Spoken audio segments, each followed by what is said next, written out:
माँ दुर्गा सप्तशती का 12वां अध्याय। देवी चरित्र के पाठ का महत्व। ध्यानम। मैं 3 नेत्रों वाली दुर्गा देवी का ध्यान करती हूँ। उनके श्री अंगों की प्रभा बिजली के समान है। वे सिंह के कंधे पर बैठी हुई भयंकर प्रतीत होती हैं। हाथों में तलवार और ढाल लिए अनेक कन्याएं उनकी सेवा में खड़ी हैं। वे अपने हाथों में चक्र, गदा, तलवार, ढाल, बाण, धनुष, पाश और तर्जनी मुद्रा धारण किए हुए हैं। उनका स्वरूप अग्निमय है तथा वे माथे पर चंद्रमा का मुकुट धारण करती हैं। देवी बोली, देवताओं, जो एकाग्रचित होकर प्रतिदिन इन स्तुतियों से मेरा स्तवन करेगा, उसकी सारी बाधा मैं निश्चय ही दूर कर दूंगी।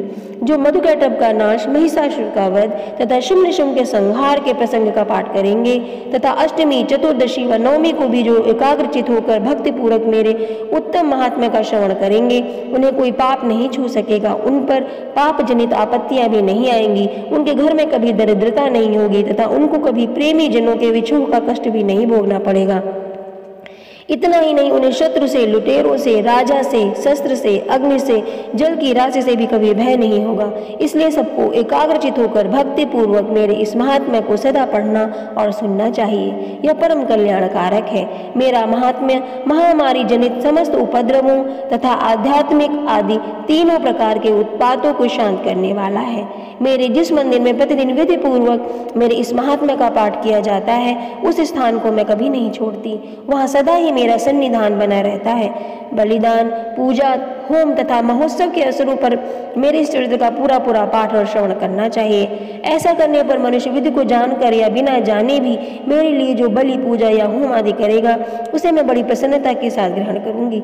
शरद काल में जो वार्षिक महापूजा की जाती है, उस अवसर पर जो मेरे इस महात्म्य को भक्ति पूर्वक सुनेगा, वह मनुष्य मेरे प्रसाद से सब बाधाओं से मुक्त तथा धन, धान्य एवं पुत्र से संपन्न होगा।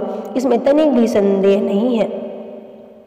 मेरे इस महात्म्य, मेरे प्रादुर्भाव की सुंदर कथाएं तथा युद्ध में किए हुए मेरे पराक्रम सुनने से मनुष्य निर्भय हो जाता है। मेरे महात्म्य का श्रवण करने से पुरुषों के शत्रु नष्ट हो जाते हैं, उन्हें कल्याण की प्राप्ति होती है तथा उनका कुल आनंदित होता है। सर्वत्र शांति कर्म में बुरे स्वप्न दिखाई देने पर तथा गृह जनित भयंकर पीड़ा उपस्थित होने पर मेरा महात्म्य श्रवण करना चाहिए। इससे सब विघ्न तथा भयंकर गृह पीड़ाएं शांत हो जाती हैं और मनुष्यों द्वारा देखा हुआ दुख स्वप्न शुभ स्वप्न में परिवर्तित हो जाता है। बाल ग्रहों से आक्रांता हुए बालकों के लिए यह महात्म्य शांतिकारक है तथा मनुष्यों के संगठन में फूट होने पर अच्छी प्रकार मित्रता कराने वाला होता है। यह महात्म्य समस्त दुराचारियों के बल का नाश कराने वाला है।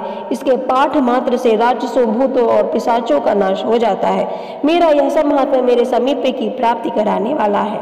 पशु, पुष्प, अर्घ्य, धूप, दीप, गंध आदि उत्तम सामग्रियों द्वारा पूजन करने से, ब्राह्मणों को भोजन कराने से, होम करने से, प्रतिदिन अभिषेक करने से, नाना प्रकार के अन्य भोगों का अर्पण करने से तथा दान देने आदि से 1 वर्ष तक जो मेरी आराधना की जाती है और उससे मुझे जितनी प्रसन्नता होती है, उतनी प्रसन्नता मेरे उस उत्तम चरित्र का एक बार श्रवण करने से हो जाती है।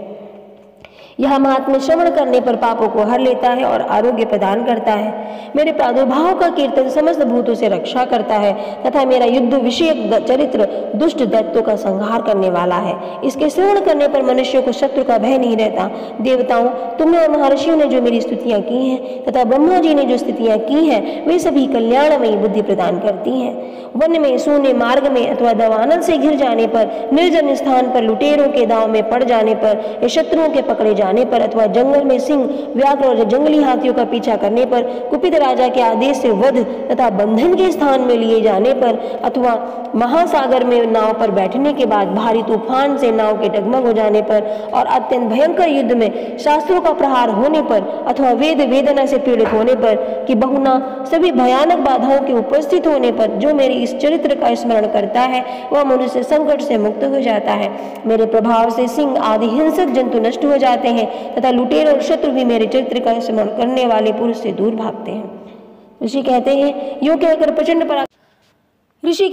यूं कहकर प्रचंड पराक्रम वाली भगवती चंडिका सब देवताओं के देखते देखते वहीं अंतर्ध्यान हो गई।